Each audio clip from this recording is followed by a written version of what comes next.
Okay, you asked and I answered. I am so thankful for so many of you to reach out and share your questions on a variety of topics for me today in our very first ever call-in episode on the podcast. And I have to tell you, I am definitely inspired. I want to do this again and I want to hear more questions. So let me know, listen to this episode. I hope you are inspired and find some good tips and advice as we go. But if you have a question that was not asked in today's episode, send me a message on Instagram at AJ Alderson or at the Boutique Hub, and I will get you the link so that we can do this again. I would love to continue and make this a regular thing on the podcast so you can be included and we can have your questions answered. Guys, enjoy this episode with some great, short, sweet, simple, and to the point questions and answers commonly asked by boutique owners.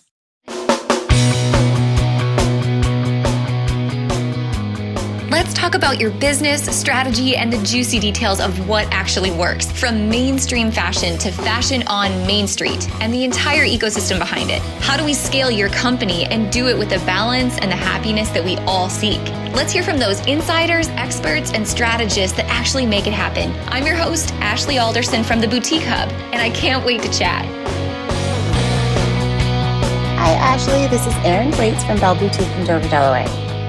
So I'm constantly striving to identify my ideal customer and find my niche so that I can best serve her.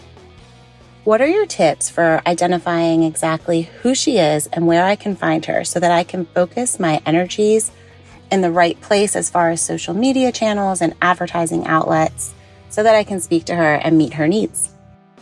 Well, hey, Erin, I'm so glad that you asked this question because I think there's always an evolution of this answer, right? There is the start of your boutique owner journey where you're trying to identify who your ideal customer is going to be. And then there's that point in your journey where you realize my customer isn't who I thought she was anymore. And it's not always one size fits all, right? Because just like your own style evolves, so does hers. So let me take this back to the beginning. If you are someone who is new in this business, a lot of times when you get started, your ideal customer is going to be the most like you. So when you think about the things that make you excited in terms of fashion and lifestyle and inspiration, that a lot of times is going to attract who is going to shop from you in the first place. So if you're someone who has a bit of a Western flair and you really love to style pieces together with turquoise and lots of layers and lots of spunk, that ideal client is going to look a lot like you. If you're someone who's very casual and comfortable and you need ease in your life, you need to be able to put an outfit together really quick and easy because you've got to chase your kids 500 places, you're going to start to attract people just like that. So I would start to ask yourself, what really motivates you when it comes to the products that you're selling? What do you most look forward to? And then start to build that brand, the photography, the graphics, the aspirational pieces around that idea. But don't feel like you have to be married to it forever because as time goes on, it's going to change and it's going to evolve.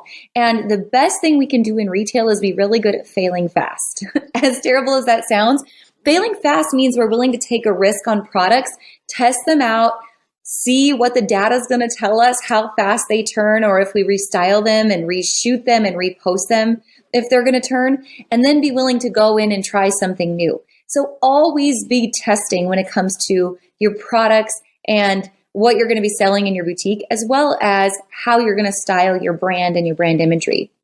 And then as you go along on a daily basis, no matter what stage you are in this business, a couple things you can always do that are going to be really helpful. Number one is to always be asking questions. Always be asking questions about who your customer is, what motivates her, where she gets her style, inspiration, what other places she loves to go shopping, what motivates her, what her biggest frustration is right now, what she's buying for, who she's buying for, what price point she's buying for. And as you're buying, as you make trips to market, bringing her along with.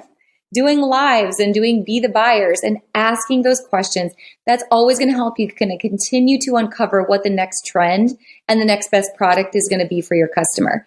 The second thing I would tell you to be doing on a regular basis, no matter what stage of business you're at, is customer surveys.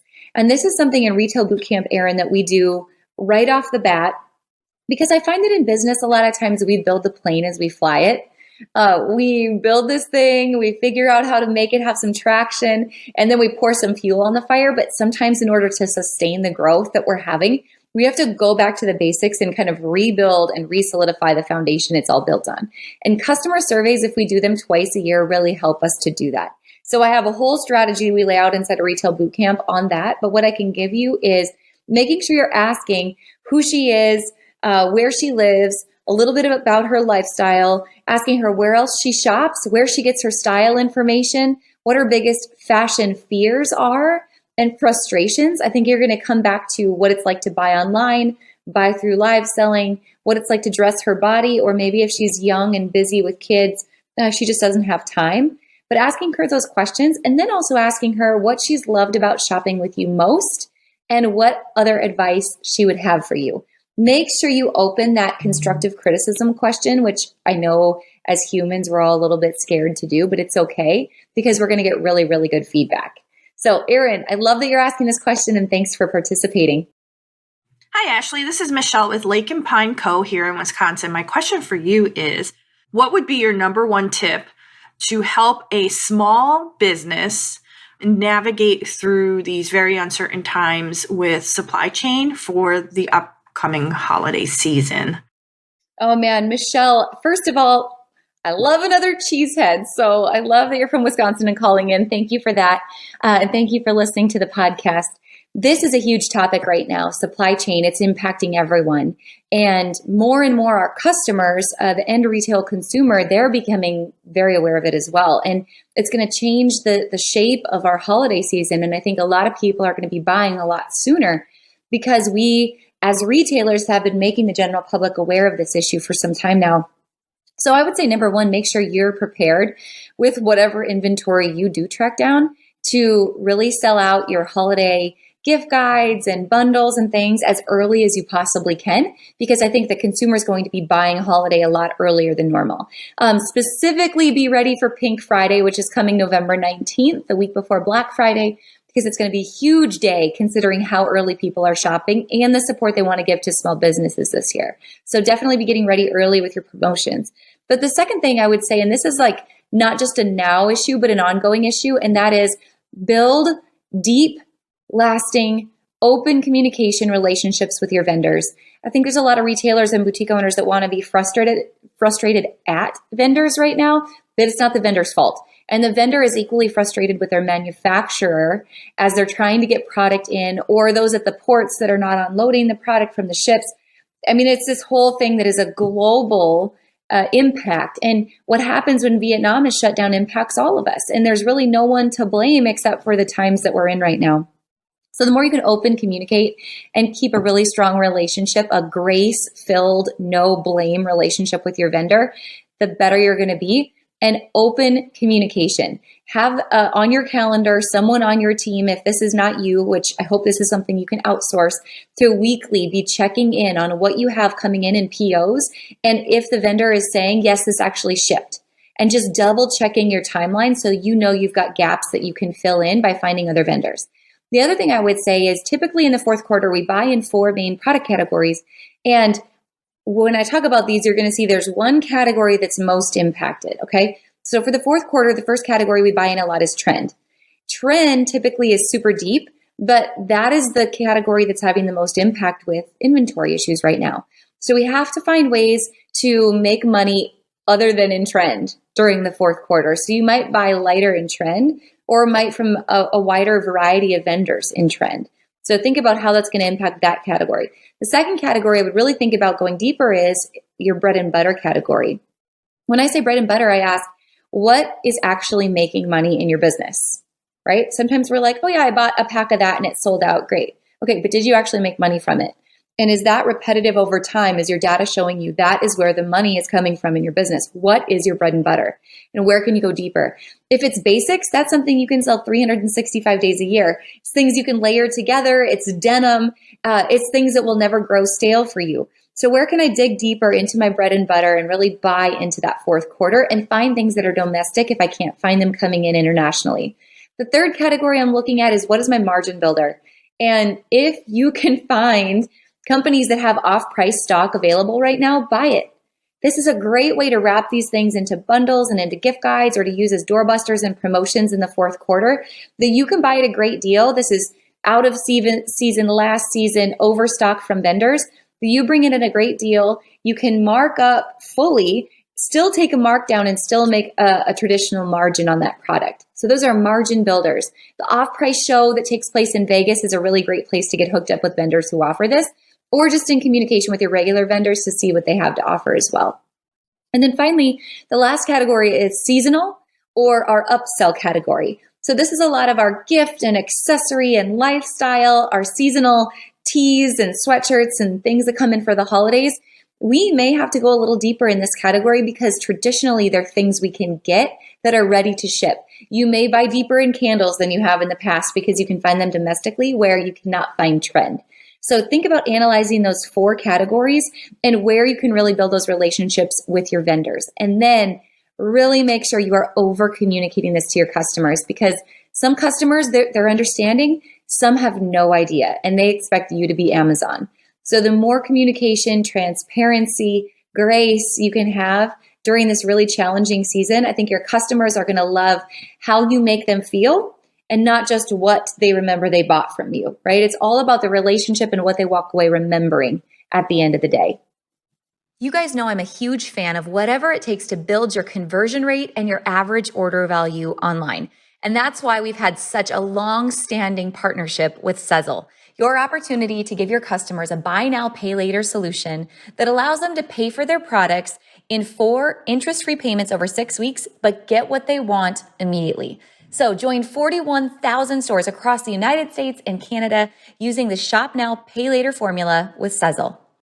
Hi, Ashley. This is Michelle from Wildflower Daydreams. Thanks for having me on your podcast. My question is, currently I have an online boutique and I'm looking to transition to a brick and mortar store. So just hoping you can give me any tips that you have for opening a brick and mortar. Thank you. Well, hey, Michelle, this is a great question and a really common question that we get inside of the hub. So I'm glad that you asked this. And first and foremost, I love that you started online and you've built your customer base and you're building relationships so that you have some traction when opening a brick and mortar. But I always would encourage you to think, is this the path I want to go down, right? We always think there's this natural evolution of this is how my boutique should grow. I go online and then I have a brick and mortar and then I do this, that, and the other thing. It doesn't have to be that way. So is this something you want to do? Because opening a brick and mortar is going to require a lot more of your time. It's going to require more of you to be patient with scheduling. It's going to require more overhead, hiring staff. So really make sure it's the next step that you want to take and not just something you think you have to take. So start there. But second from there, I would think about location, and price for that location, right? And I know we have another question that came in actually from Natalia on price per square foot. And so I want to wrap these 2 answers together in thinking about this and really understanding how much traffic can I get to this location. And if this location maybe has a 30 to 50% conversion rate at, let's say, $100 average order value, what does that actually look like in sales? And will those sales actually cover what I have projected for my startup costs and my ongoing operations costs? So work some of those numbers backwards. And is that lease actually worth it? And then when you go in to negotiate that lease, who's going to pay for the build out? Who's going to pay for any ongoing improvements or repairs that are needed? What about insurance and utilities? And also, what is the term of the lease? If this is a younger business, a shorter term has to be built in because you don't know if this is going to work for you long term. So start with a short lease if you possibly can, and then build out after some maybe performance enhancements. You could build into a ladder in your lease to make sure that the business is actually going to work in this location. I would also think about what is that location? You know, if you're in Lancaster, Wisconsin versus New York, obviously there's a huge difference. But what is that potential going to be for revenue? Again, looking at that traffic, at those conversion rates, and at that average order value to make sure it all pencils out. Once you've decided if this is for you, then a couple merchandising things I want you to consider, and that is number 1, your floor plan.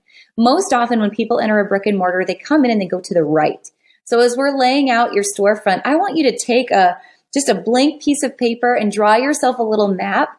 And as you think about the fixtures and furniture and the displays and the experiences people are going to have in your space, how are they going to map throughout your location. Where's the dead zones going to be? Where's there going to be increased need for lighting so that you can cut down on shoplifting? Where are we going to need space for mirrors, right? That's going to help with shoplifting and just light and giving feel to the area. And as people are coming in and going to the right, we know that that's where our newest arrivals, our highest price goods, our most exciting goods have to come into the right so people see them first. Not the sale rack in the front. We want them to have to weave their way all the way back to the store to get to those goods. And also the same experience when they're going to weave to your cash register, they're going to weave through just like they would at Old Navy or Kohl's or whatever big box store as they weave through all the add-ons and upsells as they get closer to your cash wrap. I would also take a page out of the book of merchandising for your customers' greatest needs, telling a story through your merchandising. I'm going to just pick on Francesca's if you had a Francesca's local to you for a minute. And this whole idea of color coding our merchandising, I think is a terrible idea. I hated going into that store and having to dig through a rack of red things that I didn't know what they were going to be, because I never walk into a store thinking about, oh, today I'm going to buy something that's red, unless it's game day. And then I'm actually buying a collection and I'm buying an experience. So when I come in and I think about merchandising, I'm buying for need. I'm buying for the outfit I can wear to the wedding. I'm buying for what I can wear it back to school. I'm buying for what I need in terms of comfy. I'm buying for what I need in terms of Christmas gifts. So how am I merchandising and telling a story and leaving an experience?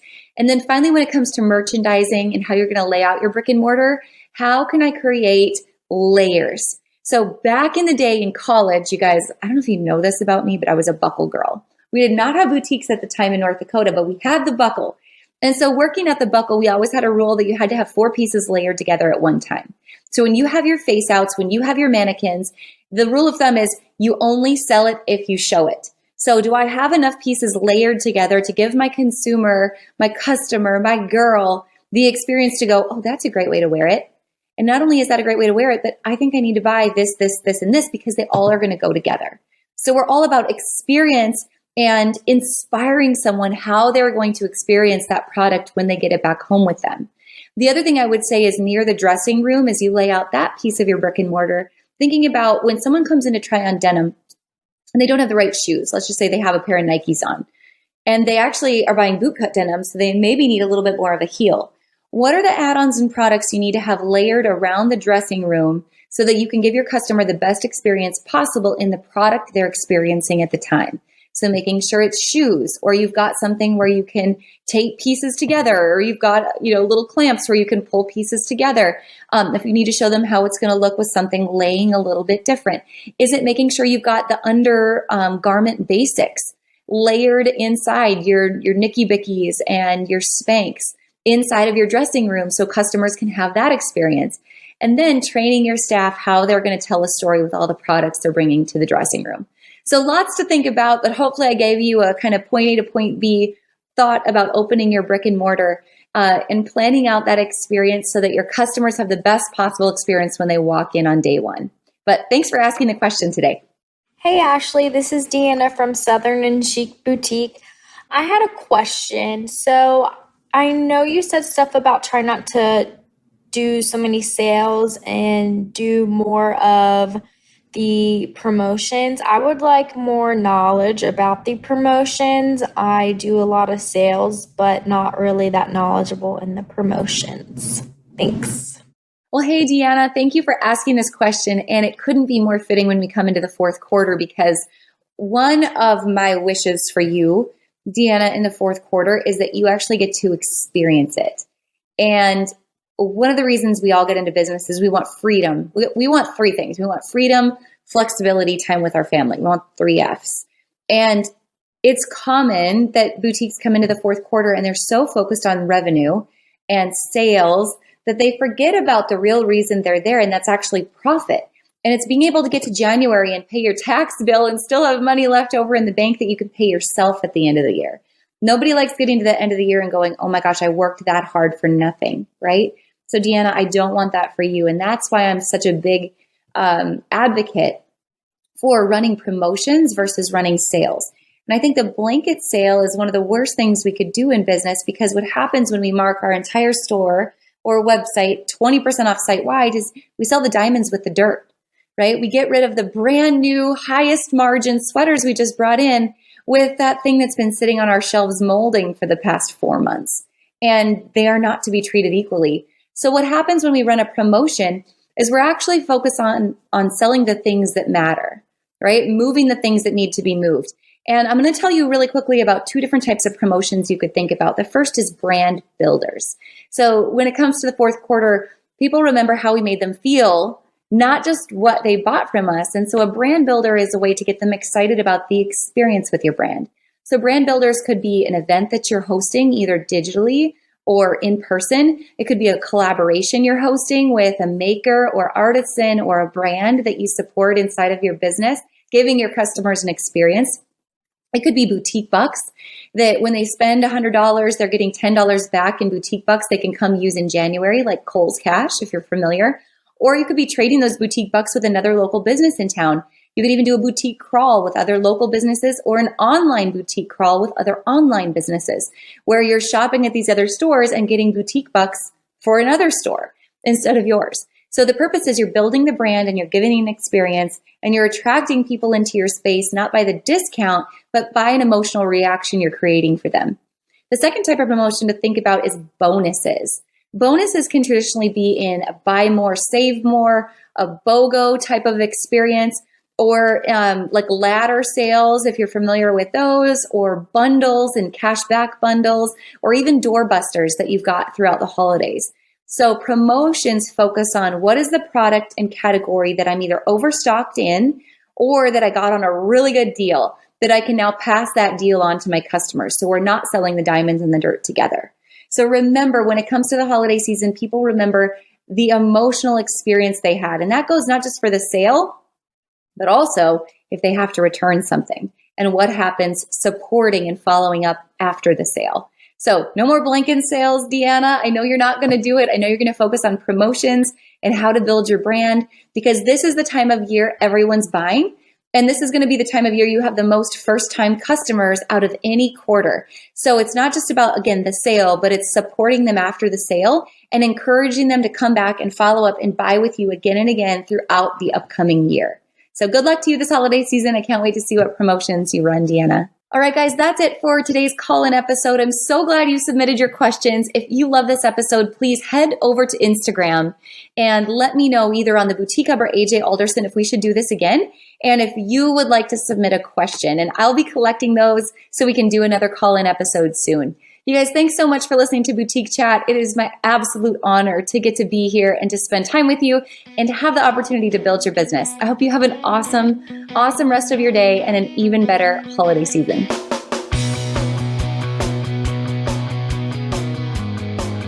Hey guys, thank you so much for listening to this episode. We hope that you loved it. Don't forget to hit subscribe and leave a rating and review down below for a chance to be one of our featured listeners each and every week. For more information on our spirit of community over competition and how to access complete show notes and bonus downloads from our guests, head on over to theboutiquehub.com and join the community. We'll see you next week.